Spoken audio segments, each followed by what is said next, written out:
गधा, लोमड़ी और बंदर की कहानी। दोस्तों आज अमेजिंग कहानी सुनाने वाले हैं, तो प्लीज़ वीडियो को एंड तक देखिए और हमारे यूट्यूब चैनल को सब्सक्राइब कीजिए। Thank you. चलिए कहानी की ओर चलते हैं दोस्तों। एक जंगल में एक गधा और एक लोमड़ी रहते थे। गधा और लोमड़ी के बीच बहुत अच्छी दोस्ती थी।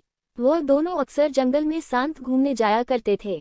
बरसात के मौसम में जंगल में चारों तरफ हरी हरी घास फैली हुई थी, जिससे जंगल बहुत ही सुहाना दिखलाई दे रहा था। आसमान में नीलिमा छाई हुई थी और आसमान बहुत सुंदर दिखलाई दे रहा था। हरी हरी घास को देखकर लोमड़ी गधे से बोली, गर्मियों के दिनों में जंगल कितना सूखा पड़ा था और अब देखो हरी भरी घास के कारण जंगल कितना सुंदर दिखाई दे रहा है। उद्धरण चिन्ह। लोमड़ी की बात सुनकर गधा बोला, लोमड़ी बहन, तुम ये क्या बात कर रही हो? घास भी कहीं हरी होती है क्या? घास का रंग तो नीला होता है। उद्धरण चिन्ह। गधे की बात सुनकर लोमड़ी को हंसी आ गई और लोमड़ी गधे से बोली, अरे गधे भाई, घास का रंग हरा ही होता है। उद्धरण चिन्ह। गधा फिर बोला, घास तो मेरा भोजन है, तो क्या मुझे घास का रंग भी नहीं पता है?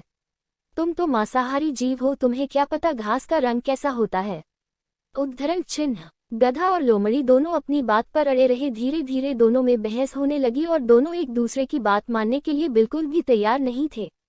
दोनों को ही लग रहा था वही सही है और वही दूसरे से ज्यादा बुद्धिमान है। लोमड़ी तो जनजात चालाक होती है। वह गधी से बोली, इस तरह अगर हम दोनों बहस करते रहे तो हमारी आपस में लड़ाई हो जाएगी और इससे हमारी दोस्ती खराब हो जाएगी। इसीलिए अब इस बात का निर्णय किसी और पर छोड़ देते हैं कि कौन सही है और कौन गलत। जो सही होगा वही बुद्धिमान माना जाएगा। उद्धरण चिन्ह। उसी जंगल में एक बूढ़ा बंदर रहता था। बंदर बहुत ही होशियार और बुद्धिमान था। जंगल के सारे जानवर अपने आपसी विवाद सुलझाने के लिए उसी बंदर के पास जाया करते थे। गधा और लोमड़ी दोनों ने निर्णय लिया कि इस बात का फैसला बंदर पर ही छोड़ देते हैं कि कौन सही है और कौन गलत।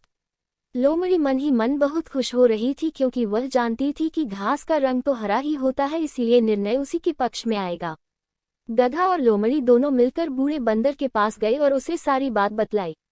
लोमड़ी बंदर से बोली, बंदर भाई, आप जो भी निर्णय लेंगे उसे हम दोनों सहर्ष स्वीकार करेंगे। गधे और लोमड़ी की बात बंदर ने बड़े ध्यान से सुनी और अपना निर्णय देते हुए बोला, घास का रंग तो नीला ही होता है, इसीलिए इस विवाद में जीत गधे की ही होगी। उद्धरण चिन्ह। बंदर की बात सुनकर गधा तो बहुत खुश हुआ और नाचता गाता वहां से चला गया। किंतु बंदर के इस निर्णय से लोमड़ी को बड़ा आश्चर्य हुआ और निराशा भी हुई। गधे के जाते ही लोमड़ी बंदर से बोली, ये तो आप भी जानते हैं कि घास का रंग तो हरा ही होता है, फिर आपने गधे को विजयी घोषित क्यों किया?